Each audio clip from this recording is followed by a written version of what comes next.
IAS institute నిర్వహిస్తున్న all India scholarship exam pass అవ్వండి. 2 years ఫీజులో 50% మాత్రమే పే చేయండి. I also request the media, మీ అందరిని కూడా నేను నా విన్నపం ఏంటంటే, మీకు ఫ్యామిలీస్ ఉన్నాయి, మీకు ఫాదర్స్ ఉన్నారు, everybody is got their own families.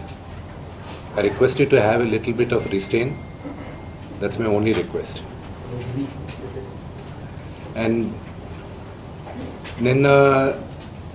నిన్న జరిగిన సంగతి, ఒక టీవీ రిపోర్టర్ ఆయనకి గాయాలు తగలడం,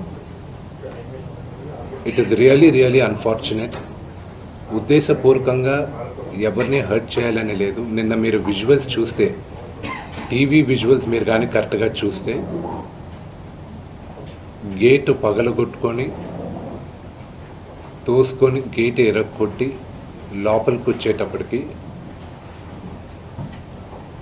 ఒక తండ్రిగా ఆయన రియాక్ట్ అయిన విధం చాలా తక్కువని నా భావన.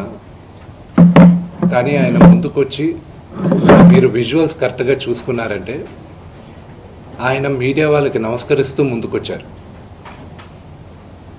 ఆయన చేతులు జోడించి నమస్కరిస్తూ ముందుకు వస్తే, ఎవరో ఒకరు ముందుకొచ్చారు, ఏదో మొహం మీద పెట్టారు, ఆ హీట్ ఆఫ్ ద మూమెంట్లో జరిగిందే కానీ ఉద్దేశపూర్వకంగా ఒక వ్యక్తిని కొట్టాలని కానీ, ఒక వ్యక్తి పైన ఆగ్రహం చూపించాలని కానీ వ్యక్తిగతంగా లేదు.